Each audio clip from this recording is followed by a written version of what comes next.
Sam the Cooking Guy, and you're listening to the Barbecue Central Show. Some call him a fool, some even call him a douchebag. But I say Greg Rempe is the greatest thing to happen to barbecue since cavemen. Start the game!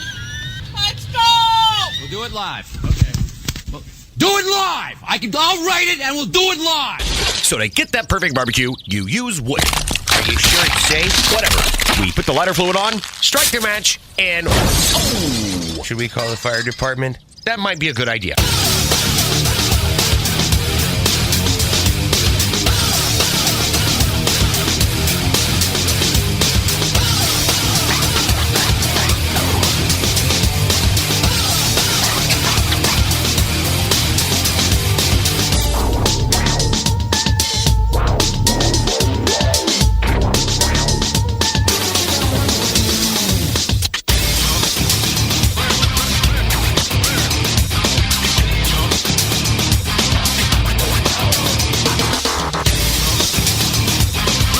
All right, good evening, and welcome to the really big Barbecue Central Show. This is the show where we talk about all things that are important to the world of barbecue and grilling. The show originating from the Rock and Roll Hall of Fame city, Bomb City, USA, Cleveland, Ohio, the barbecue capital of the North Coast. I am your program host, Greg Rempe. Happy to have you aboard here on your Tuesday evenings, a live fire, fun, and frivolity show. If you'd like to get in contact with the show this evening, or you would like to follow the show during off-show hours, here's how you do all that. You can get in touch with the show by sending an email to Greg at bbqcentralshow.com. Follow us on all the social media channels at BBQ Central Show. And be sure to subscribe to the show podcast feed on your favorite podcast platform. Anything else you want to find out about the show can be found at the main website, thebbqcentralshow.com. And here's what's happening in case you get the newsletter coming up in about 12 minutes from now. The first of 4 quarterly appearances. The Barbecue Central Show's official cigar expert and my pal, not yours, Mr. J from the Cigar Authority podcast, and also retail manager over at one of the two Guys Smoke Shops, which can be found in New Hampshire, the number 2guyscigars.com, their website. And we're going to be talking a lot about cigars in the 14 past the first hour segment, so stay tuned for that, as everybody's a big fan of Mr. J. We'll move to 35 past the first hour, and a guy who was shot out of a cannon last month, shaking the very foundations of the culinary world as it relates to the Michelin star guide, Robert F. Moss. Dr. Robert Moss joins us. We're piggybacking a little bit on last month's topic. However, we're throwing 2 or 3 cups worth of James Beard Award into the recipe as well. And we'll talk about James Beard Award. We'll talk about how those names of chefs and restaurants and all that fun stuff are released. Their semi-finalists list was released over the weekend, I think. Maybe at the end of last week. So we'll talk to Robert about all of that and how Michelin and Robert Moss mix and match, compare, contrast, and in the end, which one we would prefer to have under our charge if we were to only be able to choose one. Is it the Michelin star? Is it the James Beard Award? And why? And that'll bring a close to the first hour. Then we'll move to the second hour, where we were going to have the new CEO of Memphis in May, Mac Weaver. That's not going to work out. I'm not going to get into it right now. Just know it's been set up for weeks, and it's not happening. That's all right. We have a few things to talk about into the second hour. I will say I'm not going to go out of my way to carry the balance of the second hour this time around. I have some things that we need to talk about from a housekeeping sense, but there's a very good chance we'll cut loose at some point well before 11 p.m. Eastern Standard Time. So there will be a lead into the second hour. It will not be a full second hour because I wasn't able to complete. I don't know. I completed my end. Maybe it's a post office thing.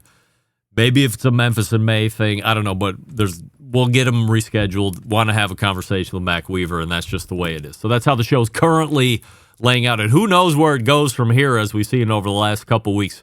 Mr. J from the Cigar Authorities podcast is coming up next.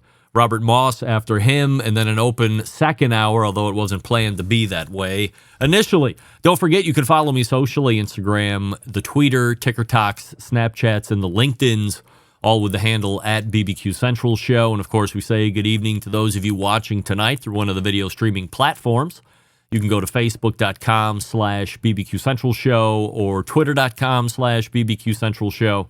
Alternatively, you can watch over on YouTube, which is youtube.com/@BBQ Central Show. And we have a new YouTube poll question of the week that we'll be asking everybody that's watching on YouTube, including all of our guests this evening. And I'm asking you this. Would you correct somebody if you heard them say a word incorrectly? And currently 58% of you are saying no. It was 80% a little bit earlier, just a few moments earlier. It was 80% of people saying no, and it's quickly working its way back to 50-50. So I am one of those people that would absolutely correct somebody if they said something incorrectly.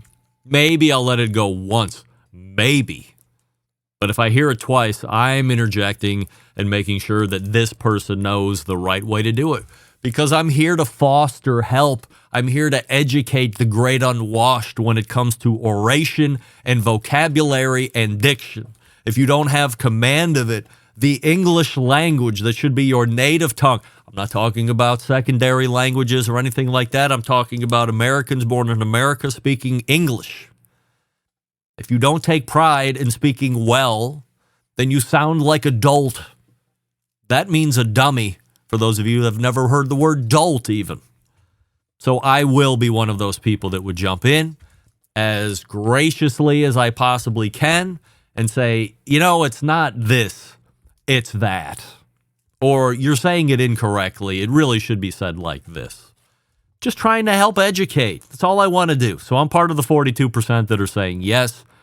I have a good feeling that Mr. J is falling in the 42% as well. I could be way off, but we'll see here momentarily. Results of the poll question from last week. When referring to coffee, which is this week's poll question is spawned by last week's question. Referring to coffee, if you say espresso on purpose, you're a douche. And 69% of you said yes. Indeed, you are a douche if you say espresso when you're ordering that kind of coffee. So we'll start here this evening. Could there possibly be any bigger topic than what has been happening with guests trying to connect in the show over the past few weeks? And the answer is no.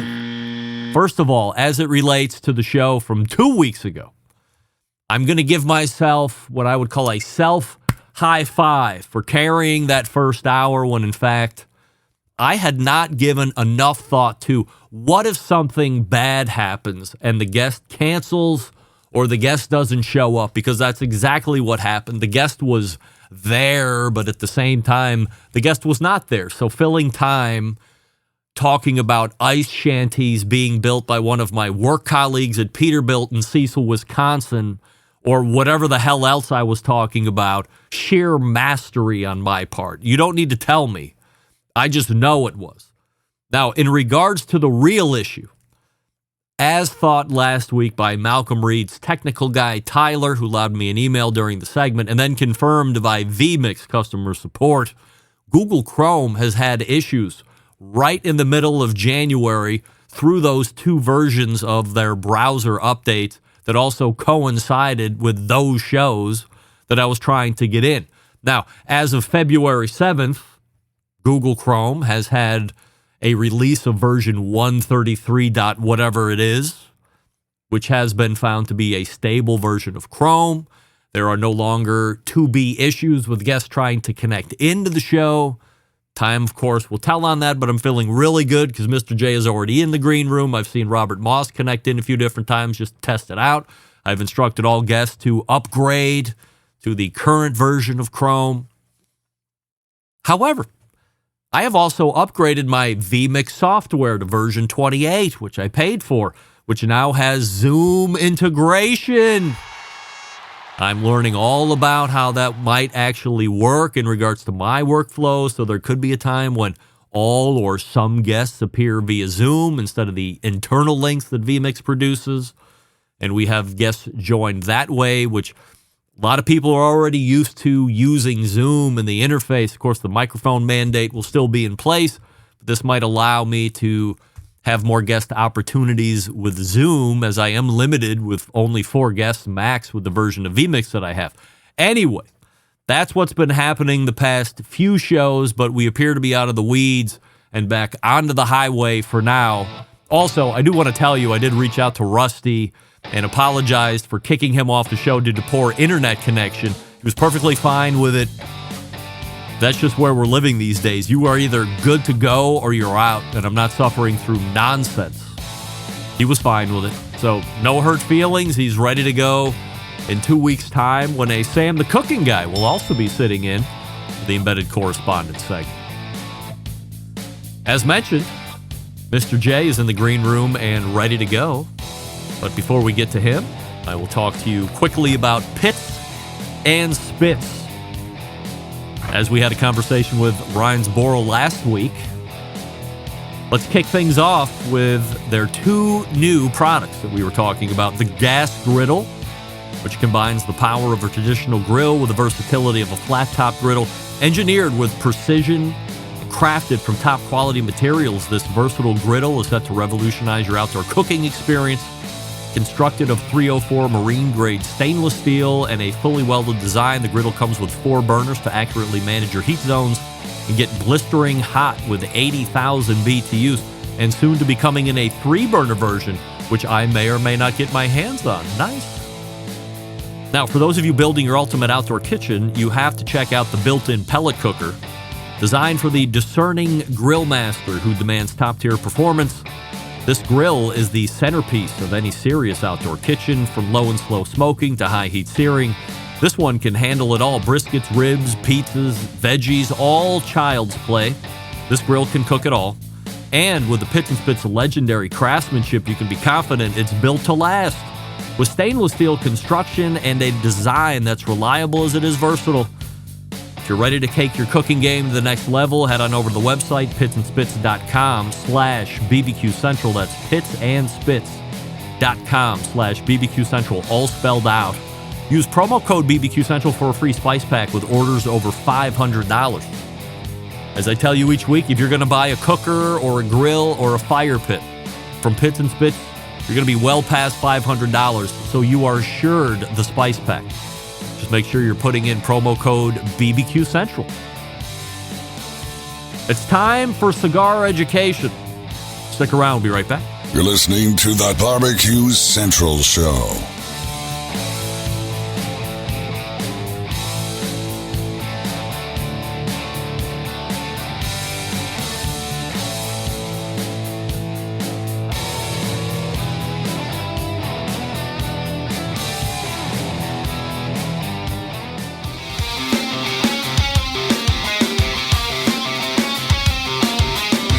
Broadcasting live from the BBQ Central Show studios in Cleveland, Ohio. You're listening to the BBQ Central Show. Once again, here's your host, Greg Rempe. Welcome back. This portion of the show being brought to you by Fireboard, makers of Fireboard 2, Fireboard Pro, Fireboard Spark, Fireboard Beacon, and the all-new wireless Fireboard Pulse. When you use the Fireboard app, you have total access to all devices anywhere in the world. Find out more by visiting fireboard.com or call 816-945-2232.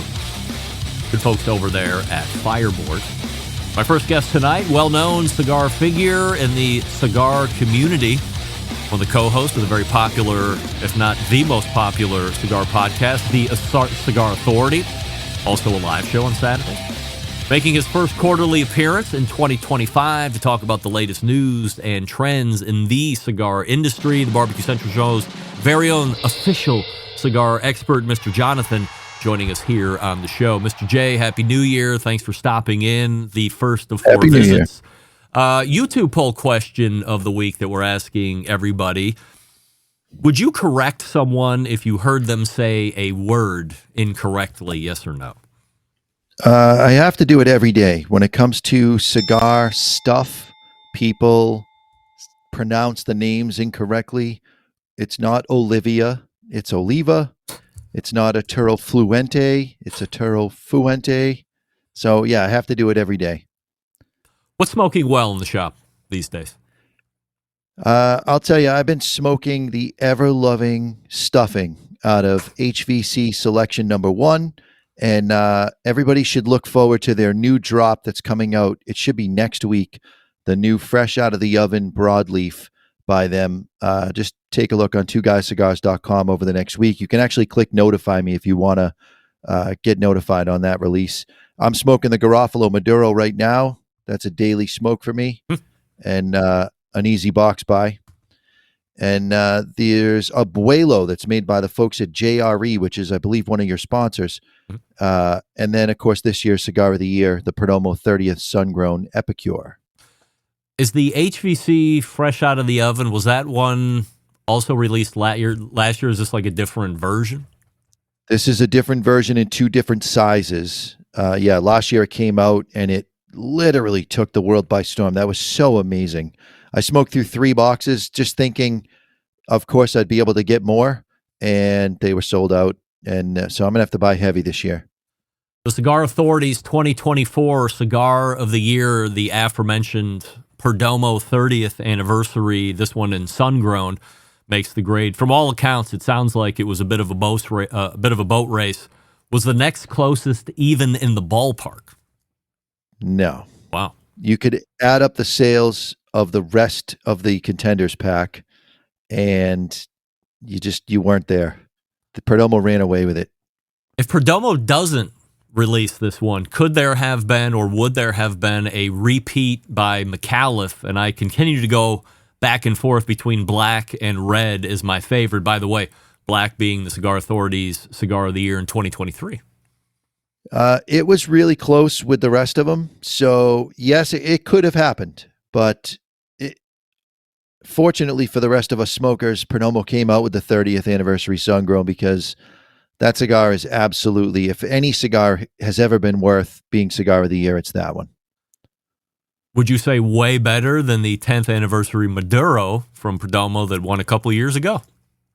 Yeah, so this is Nicholas Perdomo secretly making a blend under the tutelage of the president of the company or vice president of the company, Arthur Kemper. They kept it a secret from the dad, and they made this blend and surprised him at the trade show 2 years ago and showed him. And of course, Nick being Nick, that's Nick Perdomo, he did a little revamping on some of the paper products associated with the brand itself, just to keep things in line with where he sees the company going. But he didn't change the blend at all. Nicholas, I think, is going to be the next big thing when it comes to cigars. How big is Perdomo? What can we equate it to in the world of live fire? Are they Weber? Are they Traeger? Or are they still a little bit smaller than that? Yeah, they're sort of, they're not one of the big guys like Davidoff or Padron, but they're in the conversation as coming into that next class along the lines of Rocky Patel. They're in that category. If Perdomo releases something new, let me ask a different question. If it would have been something other than this 30th anniversary, and it came in a bunch of different wrappers, I think 3 or 4 different wrappers. Sun-Grown is the one that wins Cigar of the Year. But if they don't come to market with that, they come to market with something else. Does Perdomo have that cachet where regardless of what it is, it's going to sell big, even if you compare it to a Davidoff or one of the bigger guys? Yeah, so Perdomo, the whole Perdomo army that they talk about is a real thing. Anything that Perdomo comes out with, all Perdomo smokers will gravitate toward that. And the goal is not so much to cannibalize the brand itself when Perdomo comes out with something new. It's to be able to draw new smokers from outside of the Perdomo army and bring them into the army. So that's always his goal. He's looking to tweak blends to be able to find a place in the marketplace that he can succeed, like his Immenso. There's a big drive for 70 ring gauge cigars. He comes out with Perdomo Immenso in 3 sizes, a 5-inch, a 6-inch, a 7-inch, all 70 ring gauge, priced unbelievable. And by the way, he only has Perdomo tobacco. So you're getting an unbelievable deal if you can tolerate a 70 ring gauge.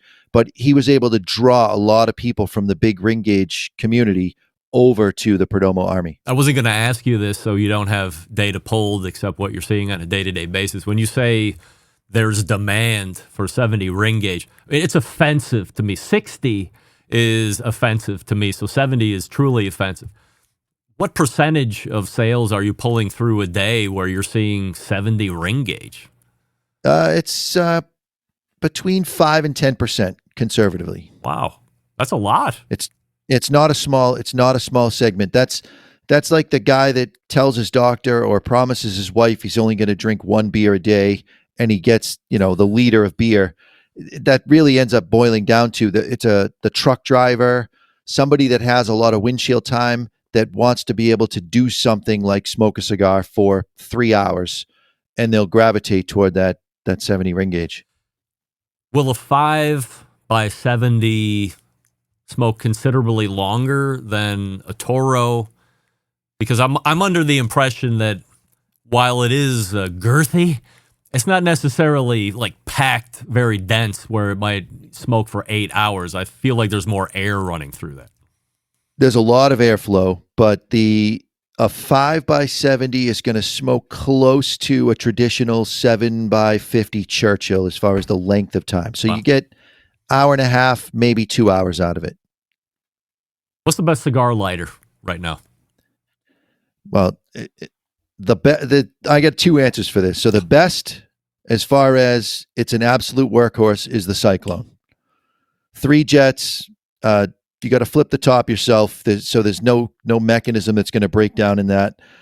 It's just a workhorse. It works whether the tank is full or not. And honestly, I've been down to the last few drops.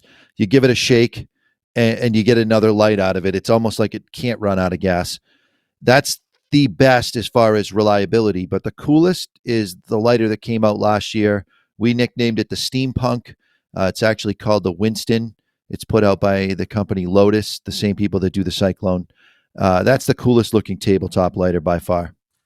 It's got 4 jets. I was just on Two Guys a couple days ago, and I actually typed in Steampunk because I couldn't remember what the real name of it was, and then it came up, and I remembered, oh yeah, it was Winston, blah, blah, blah.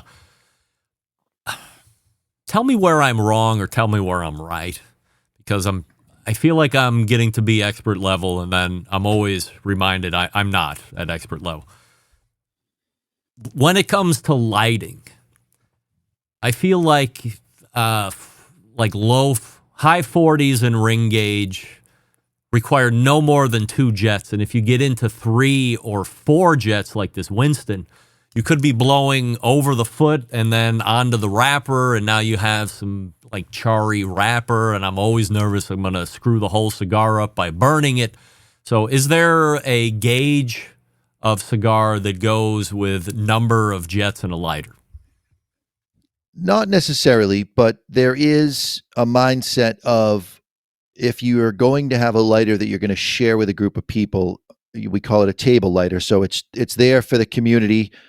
Real cigar smokers show up with their tools. So we show up with our cutter, we show up with our lighter, but the guys that are sort of on the periphery will use what's there. So you're going to have a cheap cutter on the table and you're going to have a table lighter, and it is not the best lighting experience by any stretch of the imagination. I use the Cyclone every day because I light a lot of cigars for myself and for customers, and I like the fact that tank just lasts for a long time. So a real cigar smoker is going to show up with their preferred method.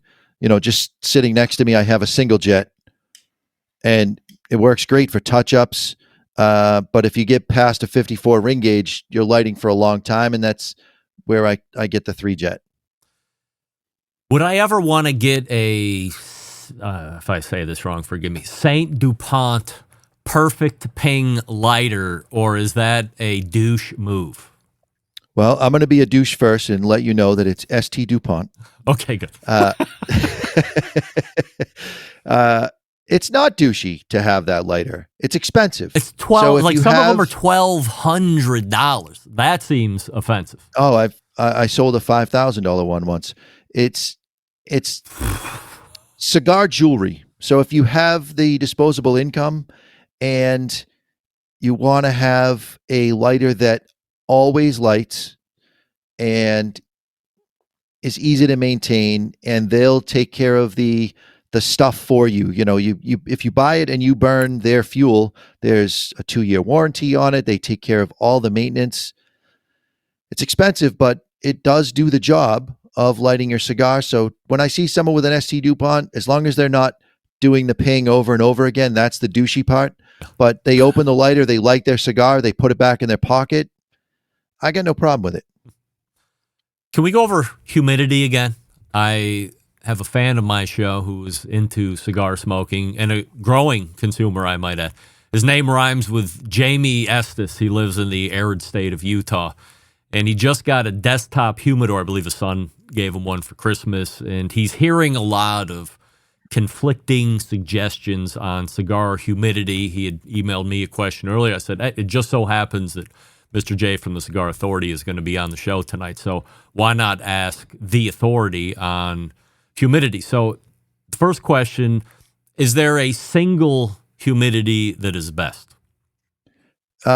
Humidity, because it's relative to temperature, is going to fluctuate. So you want to be between 55 and 65 and not panic if you're a little bit outside of that range, but that's the ideal range. If you're comfortable, your cigars are comfortable. And the box is there to stop spikes in temperature and spikes in humidity from happening. So one thing you want to make sure when you get a new humidor is you check the seal. Take a $1 bill or a $20 bill and you close the lid on top of the bill and you give it a tug. And there should be a considerable pull. If it just slides right out, then you have a very weak seal. The other thing that people make the mistake of doing, and keep in mind, people that make humidors are not cigar smokers. They are not cigar collectors. They do not know anything about cigars except what they've read on the internet, and most of that is wrong, which I'm sure you can attest to when it comes to barbecue. Anybody can have a blog. So you want to make sure that you do not wipe the inside of that humidor down with a liquid of any kind. Set your humidifying element. Whatever it comes with is typically fine to start. A dry state like Utah, you may want to upgrade and get propylene glycol solution, just so that you know you're not going to over humidify. But set it, put your cigars in, close the box. 3 days later, go in and check the humidity both in the box, but also how much have you burned through as far as that reservoir goes, and top it off. And if you do that, you're going to maintain very easily between 55 and 65. So the 70-70 rule is just nonsense. It's made by the folks that make PG solution, which stops evaporating at 70%. So if you're in the business of selling a product that doesn't evaporate above 70%, it behooves you to tell the consumer it's 70-70. And also these salt packs, there's a few of them out there. Boveda has one, Lotus has one. The salt solution stops evaporating between 69 and 70%.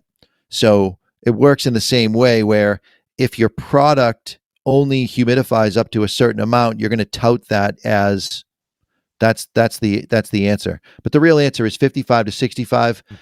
Behind me, I have over $10,000 worth of cigars in my humidor. My unit kicks on electronically at 58 and kicks off at 60. I'm smack dab in between the 55 and 65. So I'm going on 4 years of cigar smoking. This coming August will be 4 years. And while I'm in my mobile lounge, I'm really trying to hone in the flavor nuances, but I still find myself being pretty high level when it comes to recognition. Leather, dirt, sweet, bitter, that kind of stuff. If I was smoking 4 or 5 cigars a day versus the maybe 3 to 5 per week that I'm doing now, would I be more refined in my flavor palette? It's more at bats. So yes, you get better, but it wouldn't make you better in that week. it makes you better over time. But people stress out about flavors, and flavors is really it's as much about your imagination as it is the actual taste that you're getting. So in the case of this Garofalo Maduro that I'm smoking, it's chocolatey. But to me, it takes me back to a time with my mother making German chocolate cake for a special dessert when my grandpa would come over for dinner. That was his favorite. And so the chocolatiness brings me back to that. So I could say it's chocolatey, or I could say this is German chocolate cake just below the icing where the fork goes in and you don't quite get to the second layer and you take a bite and then you retrohale the flavor, and that's what I'm getting. So I'm using my imagination, but it's chocolatey. True or false? If I am a new cigar smoker, I want to start with some kind of Connecticut cigar first because they are lighter. Not all Connecticut's are lighter. In the case of Garofalo, for example, the Connecticut is a 7 out of 10, and the Maduro is a 5 or a 6. 5.5 if you talk to Ed Sullivan.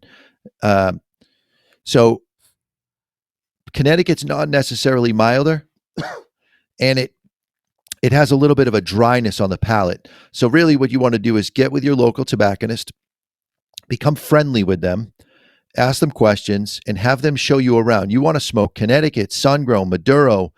You want to not be specific to a brand. You don't want to be specific to a size. Smoke the gambit and sort of dial into what you like. And when you like something, take a picture of the band with your phone. So when you go back to the tobacconist, you can say, this is what I liked. Point me in another direction, because you have no idea what your nicotine tolerance is. You don't know what your flavor tolerance is. So let your tobacconist kind of help you on your journey. Don't just assume that you're going to be a mild smoker, because you may have a higher tolerance. When someone, so in staying with that vein, when somebody new walks into the store, they're brand new today, today's the first day they're going to smoke a cigar. How do you find out what might fit best in their palate and they have no jumping off point? A lot of times you can start with food. So if somebody likes spicy, bold flavors, then it's a safe bet they're going to like spicy, bold flavors in cigars. So you can go into a more Nicaraguan style cigar that's going to have the pepper and spice. If somebody really likes bland food, then you might start off with something super mild, like a Studio 21, that doesn't have a lot of flavor characteristics. It's on the airier side, maybe a 3 out of 10 nicotine strength and flavor, and it's just super mild. And then you can use that as a jumping off point. Some people surprise me where they like mild food and they like spicy cigars, but that's very rare. Last question before I let you go, and appreciate the time, because you're doing it, and I would love to do it. How would I smoke in my house and not have it stink like a cigar lounge? This is something that I've done some extensive experiments on, because one of my roommates is very sensitive to smoke. So I built this smoking room that I'm in now, turned a 4-season room into a smoking room.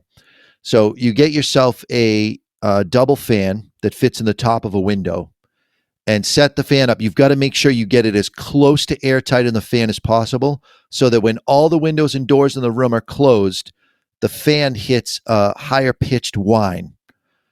And you got to make sure you have at least another door, or another window is ideal. So while the fan is running and it's at that high pitched whine, you open the window as much as you need to before the pitch of the fan goes to normal, and then you back it off by about half. So you want that fan working a little bit, and now you have achieved negative airspace. So what that means is you're going to be pulling in fresh air at the same time you're exhausting the smoke, and you'll be able to watch the smoke move right to the fan and blow right to the outside.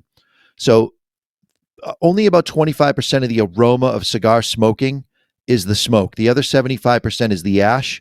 So if I clean this ashtray tonight when I'm done with your show, tomorrow nobody will know that I smoked in this room.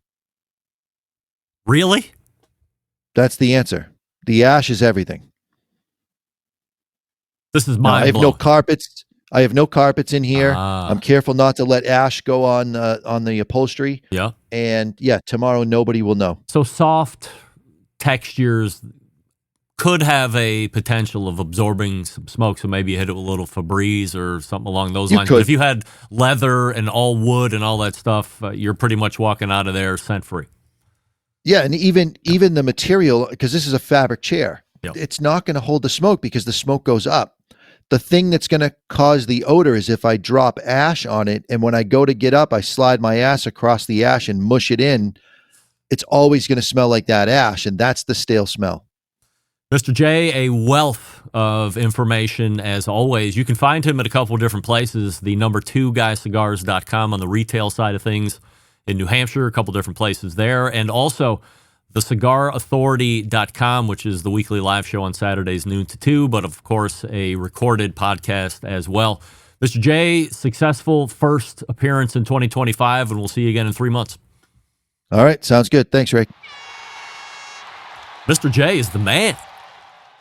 Is there any way I can go upstairs after the show and convince my wife that as long as we achieve negative pressure, I can smoke a cigar in the house? I think not, but it's worth the try. Absolutely, it's worth the try. Armed with great new information from the Barbecue Central Show's official cigar expert, Mr. Jonathan from the Cigar Authority. Robert Moss is in the green room right now successfully. So the first hour this week, much better than the last 2 weeks. We figured out why. Before we get to him, we'll talk about Primo cookers, because what do we love about ceramic cookers? We love that they're fuel efficient. We love that you can achieve low and slow temperatures for traditional barbecue meats. We love that you can get rip-roaring hot for the high-temperature grilling of steaks and other thin cuts. But what's missing in the everyday lineup of ceramic cookers? The real ability to do true two-zone cooking. Two-zone cooking is very important to both professional and backyard cooks alike. It's the best way to manage a fire and cook with confidence. However, getting a two-zone fire in a round ceramic cooker isn't very realistic. Why? Because it's round. And a Primo and their game-changing oval design. This shape gives you the ability to execute that two-zone setup that you desire, but it also gives you the other ceramic grill benefits as well. So when you break it down, there's more than 60 different ways to cook on the Primo. So you're only limited by your culinary imagination. Now, if your imagination needs some help and you need some accessories, the Primo Grill list of accessories continues to grow. We know that they have the grill rotisserie, the pizza oven insert, a whole bunch of other things that came out last year. And from what I'm hearing and continuing to still hear, 2025 is going to be a big accessory release year as well. So we'll check with Nick Bauer on that over the next couple weeks. Maybe we'll have him on the show to talk about it. But here's the bottom line. Best ceramics in the biz? Yes. Patented technology? Yes. True two-zone cooking capabilities? Yes. Multiple sizes of ovals? You bet.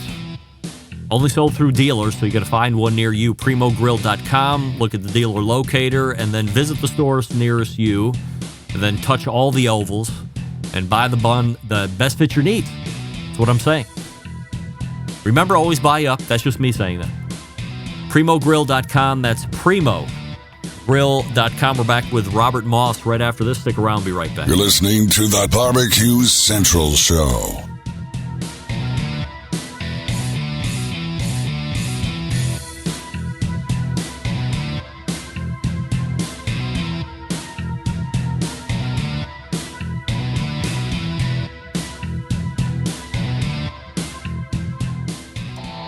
Howard Stern, Jim Rome, Dan Patrick, and Greg Rempe. The Mountain Rushmore of talk show entertainment.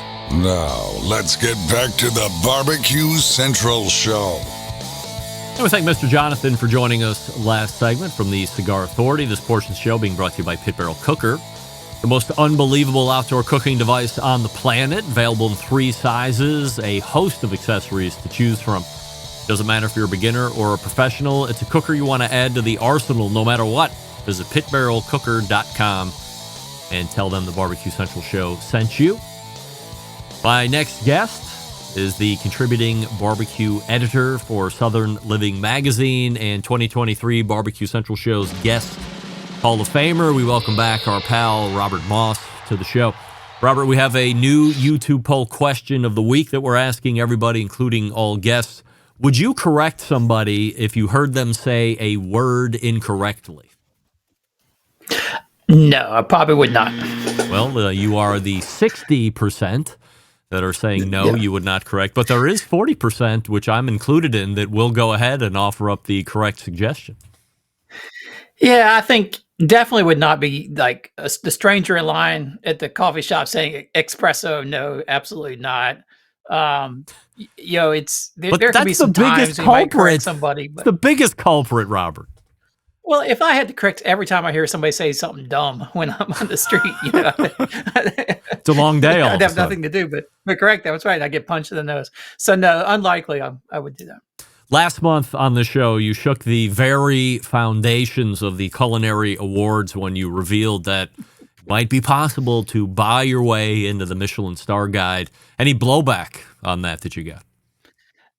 No real blowback. I got a couple of notes from people that said they really enjoyed the segment and they thought it was great. So all positive feedback. I don't think.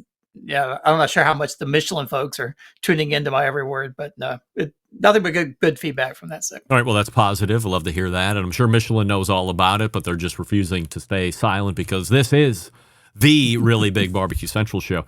So as we look for topics this month, and we had kind of set up what was going to be months-long dive into picking a barbecue side dish and then going into the history of that, but we will continue outside of that with talking about more food awards because as of January 23rd, or maybe it was even a little bit later than that, the James Beard Foundation just announced the Semi-Finalists list for their annual James Beard Award, and there was a lot of barbecue joints and a lot of barbecue cooks on that list. You've marked 8 out, which you said would be unheard of. 10 years ago, you would not see barbecue people on a James Beard semi-finalist list. So as you look back 10 years ago when it would be unheard of to advancing 10 years where it seems to be run-of-the-mill at this point ever since Aaron Franklin took one home, what's the change?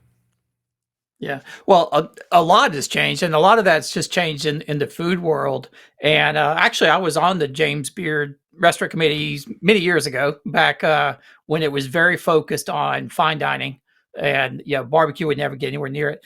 Here in Charleston, I think it's around 2008, 2009, Robert Staling at a restaurant called Hominy Grill got the Best Chef Southeast award that year. And it was sort of shocking to everybody.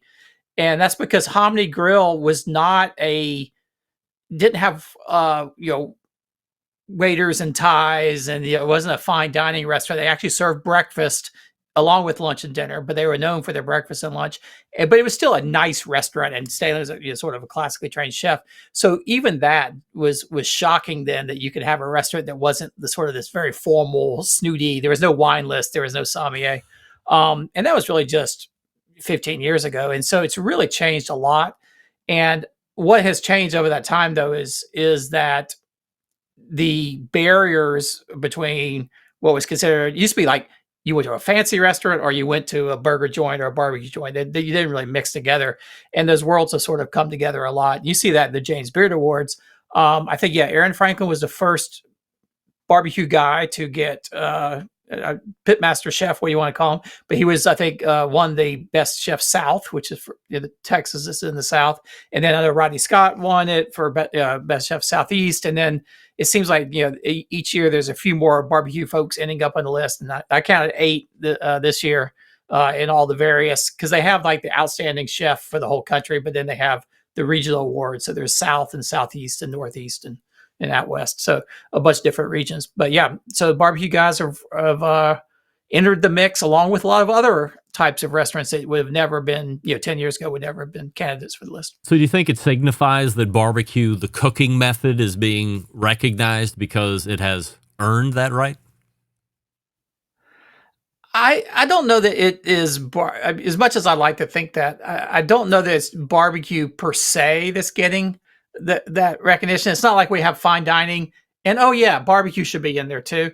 I think what we're doing is we're broadening the pool of restaurants that can be taken seriously. Because if you look at the list, there's ramen shops on the list. There's places, taco joints on the list, fried chicken places, fried fish joints, places that would never really been thought of. So I think the circle of what counts as serious dining, can't call it fine dining anymore, but people take that kind of dining a lot more seriously now than it used to. But barbecue is just one of the many sort of genres that has entered respectability, if you will, in the last, say, 10 or 15 years. Is there not a fine dining designation anymore? It's serious dining? Well, I just call it serious dining because, if you look at what does it take to get into the James Beard, it's not the list. There used to be these kind of things you had to have. Like you had to have a maitre d', you had to have a wine list, usually a big, leather bound wine book. You needed white linens on the tables. You needed a sommelier to help with the wine. You had this, it's very formal type of dining. And that, if you didn't have those kind of things, you wouldn't be considered an excellent restaurant. Same thing with we talked a little bit about the Michelin Guide. Michelin used to be very, very heavily slanted toward French cooking, and then they really expanded their genre a lot too. As we were talking last time, a bunch of Texas barbecue joints got their Michelin stars this year. So I think the concept of what there is still, I think, fine dining out there, but it's really merged a lot more with more casual forms of dining, to the point where it's very, very rare to see a white tablecloth on a restaurant anymore, even once it's a very expensive, acclaimed chef and all that kind of stuff. We learned last week that you could, but can I buy my way into a James Beard Award? No, you cannot buy yourself into the James Beard Award. Right. It's quite different. And if you recall, we're talking about James Beard, the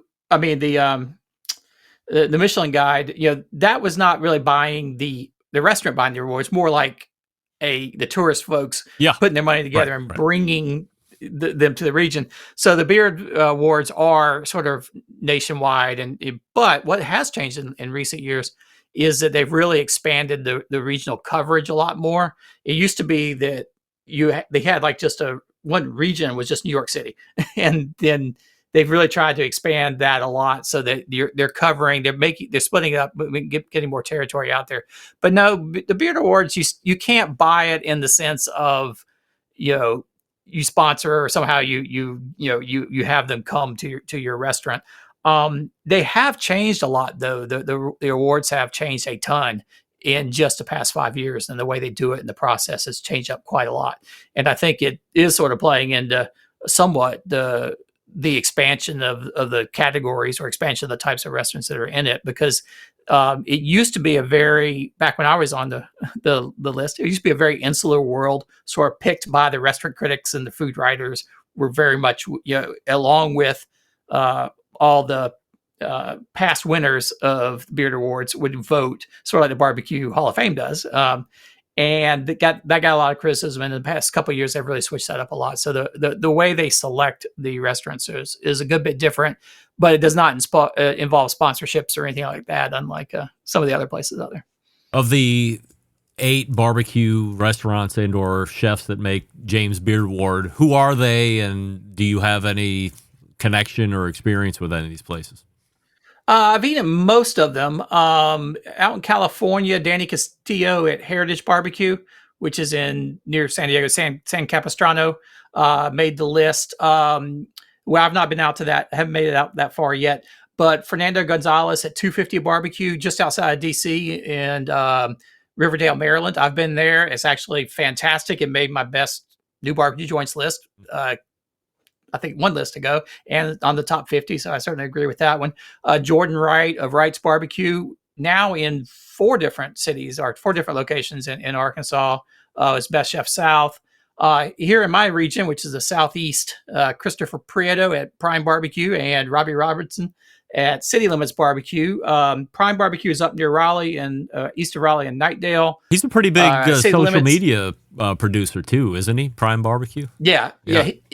Prime. Christopher's definitely he's big on social media, but he's got a lot going on. It's not just a barbecue restaurant. He's got a lot of events. He does a Wounded Warrior type cooking class thing and then he has adjunct to his restaurant up there, and so he's really a busy guy and has a lot going on. Again, excellent he was on my best new barbecue joint list when he first came out. I think he was on the last top 50. Robbie Robinson, I just put in the last best new barbecue joints down in Columbia. He's fantastic. In what he's doing. And then of course, you got a couple of guys down in Texas. You've got the Hicks at Smoke and Ash, which is sort of this Ethiopian barbecue fusion in Arlington, Texas. And you've got the Evan Leroy at Leroy and Lewis, who actually also has a Michelin star. Yep. So he got a star, and now he's nominated as well. So quite a lot of barbecue folks on the list. So it raises the question, is barbecue pitmaster actually a chef? So how do you answer that? Because I have a whole answer for that as well. But is a pitmaster a chef? Yeah, I struggle with this one because on the one hand, it's sort of funny because it's like my two worlds coming together. I was a restaurant critic up until December, but have done that for many years doing fine dining. And then I've been the barbecue guy, going around the barbecue joints. But for a long time, those worlds were different worlds. They didn't meet. They were different types of dining, and it was very different. And what a chef is very different. Historically, the term chef comes from this. It's a French word, but it sort of means chief. It's like the boss or the chief of the kitchen, and it really didn't mean a cook. It meant the person who was organizing and running this large kitchen full of dozens of different people. In the French system, there's a whole brigade system with all these different levels and people doing things. So that person was really very much running a large organization, procuring all the food and making everything run on time. And over the 20th century, that gradually shifted to just become great cook.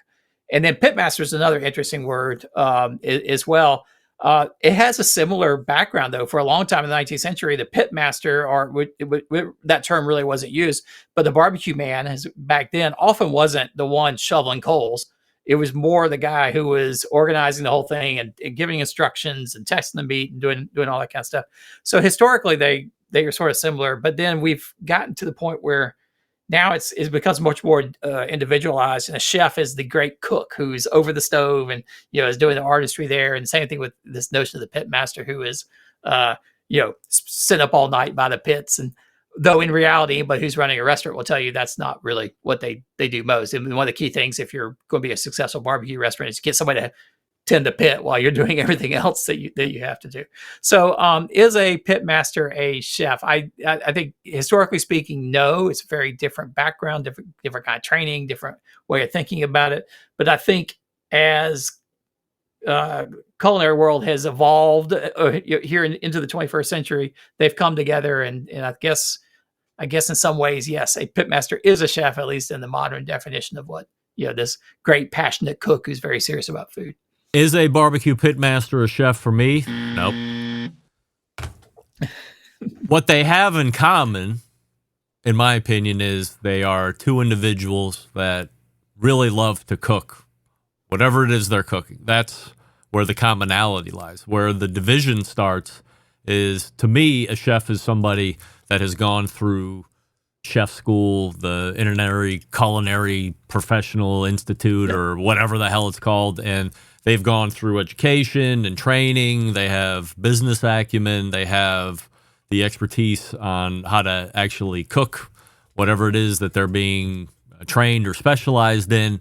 And then they graduate and they gain designation of chef. Now, does that mean you're a chef, everybody has to respect you? No, of course not. But to me, it almost falls in line with somebody being in the military. I don't go around calling myself sergeant or colonel or lieutenant. Those are reserved for the people that have earned those particular ranks.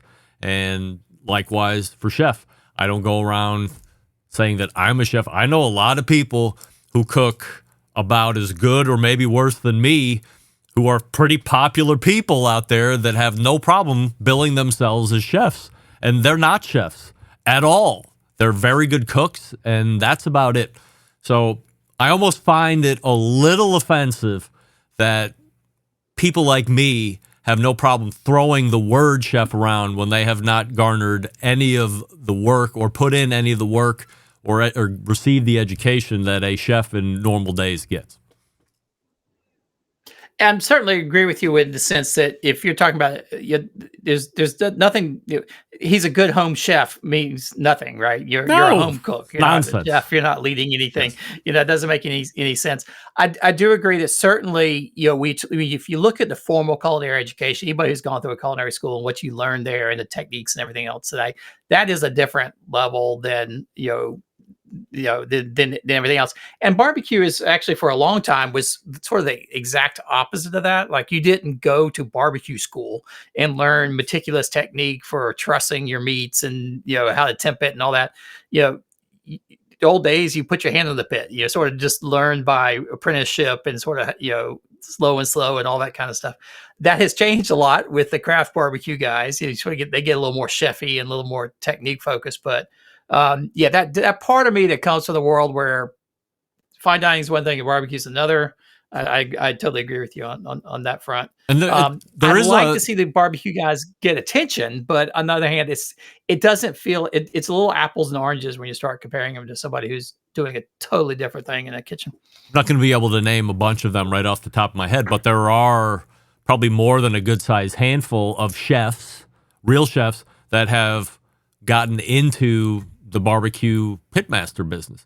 Tuffy Stone is a classically trained French chef who has seen a lot of success in doing barbecue. I believe Ernest Cervantes down in Seguin was originally a classically trained chef who was seeing a lot of success in the barbecue business. So I'm not saying that a chef can't be barbecue. I'm just saying if I was to go do some cooking demonstration, I feel like whoever I was being talent for might want to say barbecue chef or Chef Greg Rempe is showing up to talk about how to cook ribs. And I would be offended that they would even decide to lob that, because I don't feel they're giving the respect that title commands, because I didn't go through anything other than just learning how to cook ribs really well, and that doesn't make me necessarily a chef.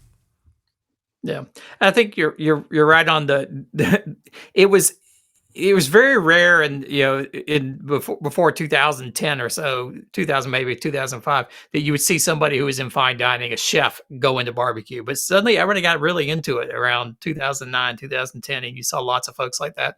I mean, Andy Husbands comes to mind. Here in Charleston, Home Team Barbecue, the guys who founded that came out of the fine dining kitchens here in Charleston. They were all fine dining classically trained chefs. And it's interesting when they come to barbecue, they bring you can talk about bringing a chefy attitude. They bring a lot of that technique and stuff like that. Like they make a mirepoix to braise something in. So it is sort of a fusiony thing, but to me it's still I have to feel like it feels like two different worlds for me. And it always, as much as I want to see these guys get recognition, it feels a little funny to see them on the list of best chef Southeast or best chef South. But at the same time, they're up there with an increasingly large number of people who are making tacos or making ramen. They're doing things that 10 years ago wouldn't have been considered chef worthy either. Two final questions before I let you go tonight. Between the two, a Michelin star and a James Beard Award, which one means more in your opinion? It's really hard for me to say, though. I would say that the Beard Awards, to me, feels a little more important. And maybe part of that is because I agree of, it's a little bit more of a peer recognition, even with the way they've switched up the committees and the way the voting is done. It's a little bit more, I think, of the community getting together and recognizing people. Michelin's much more this sort of group coming from outside and judging, and you don't really know who the people are, and it's really sort of mysterious. And we're learning that there's some money changing hands behind the scenes and stuff like that. So I think, for me at least, the Beard Award carries more weight. I think all publicity is good publicity. So I don't think it really matters. I think either one of them is a great boost for the business. But I think the James Beard Awards is really, if you win one, you're going to Chicago this year, and you'll get cheered and congratulated by all your peers. And I think that goes a long way toward having special value, more so than just than some of the other awards. All right, you tried to skate over the second question, but I'm going to hold you to the fire here. So between the two, a Michelin star or a James Beard Award, which one impacts the business's bottom line more? I don't know for sure, but I would guess a Beard Award. But I'm guessing. I'd be curious to hear, like maybe if Evan Leroy gets both of them. I'd be curious to see which one gives them the biggest bump of in his business. This is Robert Moss. You can find him here once a month, 35 past the first hour on the second Tuesday of the month. Robert, always appreciate the insight and education, and we'll look for you again in March. All right, sounds good. Thanks, Greg. Robert Moss right there. Another incredible segment with Robert Moss. Guy, the Cooking Sam in the instant chat, writing in, Greg, you've glossed yourself a lot of titles that you didn't earn. How dare you, Guy? Guy, I don't pay you to listen to me. I pay you to be entertained. How dare you? All right, we're way over, so we're going to do this quickly and then breach into the second hour. Hey, let's celebrate Big Papa Smoker's 15th anniversary with the ultimate barbecue essentials. Let's all do it. Let's make a commitment right here, right now. From the award-winning rubs and sauces to the premium grills and smokers, Big Papa Smokers has everything the barbecue lover in your life needs. Discover Pitmaster favorites like Sweet Money, Double Secret, Cash Cow, Competition Brisket, and Steak Rub, and way more, and they're all delicious. I've tried them all.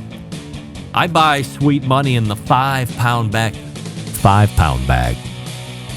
For a limited time, use promo code REMPE15, REMPE15 at checkout, and get 15% off your purchase. Some exclusions apply. Visit BigPapaSmokers.com for details. That's BigPapaSmokers.com and promo code REMPE15, altogether REMPE15 at checkout and get 15% off your purchase.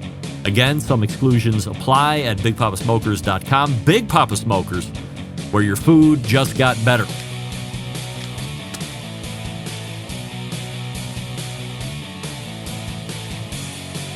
I'm going to eliminate these, and we're going to go right in to the second hour. So stick around. We'll be right back. You're listening to the Barbecue Central Show.